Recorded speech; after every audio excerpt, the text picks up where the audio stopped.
Great day, everyone. This is Dr. AJ, the wifepreneur, giving you tips to change the way you think, look, and feel about your marriage.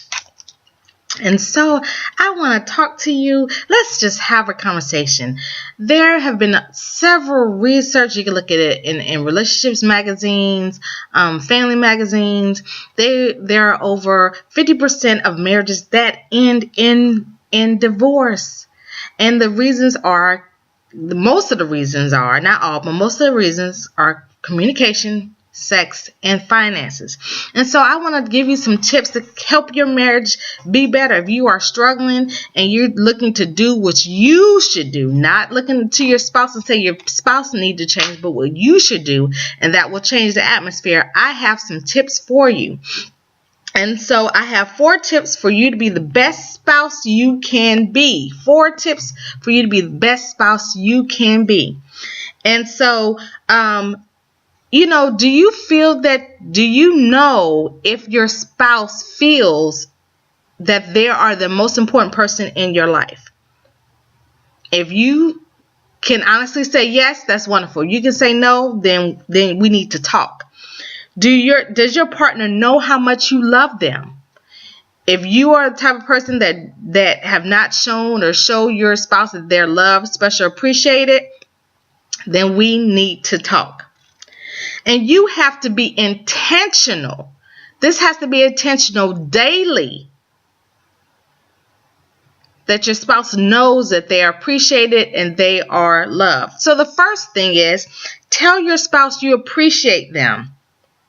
So how do you do that? Okay, small things. So if they take the trash out, then say, oh, sweetie, thank you for taking the trash. Or, in traditional marriages, I say traditional, the women did most of the housework inside and the husband did the housework outside.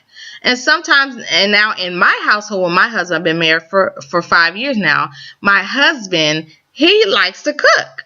And he does the laundry sometimes. Now, I could do it, but he does the laundry. And sometimes he, do other things in the house. And so I tell him that he's appreciated. When he cuts the grass, even though I don't have to tell him, when he cuts the grass, I say, oh, babe, the grass really looks nice. You did a really good job cutting the grass. It really looks nice. Or if he cooks a really good dinner. Oh, babe, that dinner was sure good. Can I have some more? Or whatever it is. Tell them that you enjoyed or you appreciate them, whatever small task that they did, even though it may be their role or their responsibility already, still tell them thank you. And you will see, you'll start seeing a difference in your marriage. Number 2, show your spouse you support them. So when they're at their lowest point, support them. I'm not talking about necessarily financially. I'm talking about emotionally.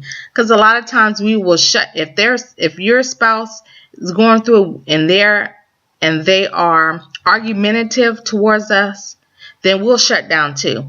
That's not the best way to keep your marriage. Keep your marriage thriving. That when you see that your spouse is down or they're very argumentative, there's something else that's going on. So that means you need to dig a little deeper and figure out what's going on. For example, my husband was upset the other week, and it had to do with his classwork. He's taking classes online. So I said, okay, let me see. He's just having a little attitude today. So let me see what it's about. It's not anything, I did. It's not anything the kids did. Let me see what's going on. And so in my little special way, I figured out what was going on, and it had something to do with one of his assignments. So I talked to him and I said, hey, you want me to help you? Because one of my careers is I'm a college professor and I teach online classes. So I said, okay, what's going on? You all right with school? And he was like, I said, look, let me help you. So I said, show me what you need and let me, point you in the right direction. And so I did that. I didn't beat him up about it. I saw where the problems were and I helped him correct it. And that's what I mean by support. That's what I mean by support. Sometimes be supportive of just not saying anything at all. Sometimes being supportive if you don't nag your spouse. If you ask them to do something and it takes a couple days, let it take a couple days. Let it take a week. But don't keep hounding them about them. Let them do it in their own time. They heard you. Something else is just going on. And then you need to either seek counsel or pray. And they'll get better. Number 3, listen to what your spouse says. And listen to what they don't say. But listen to them. Know that you are listening to them. And then, like I said, ladies, we like to do this. Don't offer your opinion. They don't want you to fix it. They don't want you to fix it. They are fixers. They just want you to know that you're listening to them. So just listen. If they ask for your opinion or advice, then give it. If not, they just want to listen and you be a sounding board, then be a sounding board for your spouse and listen to what they're saying. If there's things that they're saying to you that's stepping on your toes, but you know you need to correct, then correct them. You want a happy home? Remember, it's not about winning the battle, it's winning the war. And you want to have a successful marriage. You want to be in marital bliss. That is your focus. So you can't win every argument. You can't win every battle. Just let it be. And then last thing, number 4, enjoy your spouse. Enjoy your husband or wife. How can you do that? Go on a date night. If you can do it twice a month, if you do it every week, do it every week. If not, schedule a date night. If you have, I have small children. I have 2 small children. So we have to basically schedule it.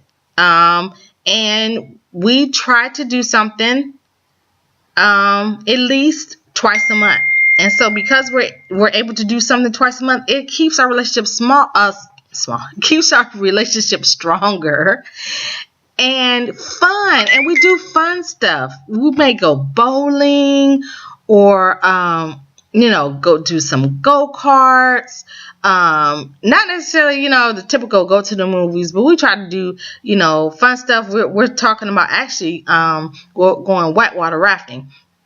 And so try to do some fun and new and incredible and creative stuff with your spouse, and that will help develop you, because it's about developing you, not necessarily developing your spouse, but developing you. If you focus on your part of the relationship and what you can do to make things better, then your actions will turn around the relationship. I say it again. If you focus on you in a relationship and what you should do to make things better, your marriage will change for the better and you will be in marital bliss. So follow me on Facebook. Click the link below. I want you to do the free love challenge that I have. Click on that and you will be given a love challenge to participate with your spouse. It is free, and I invite you to connect with me on Facebook, Periscope, and Twitter, Instagram. I pray for good fortune in everything that you do and for your good health, that your everyday affairs prospers as well as your soul. Bye-bye.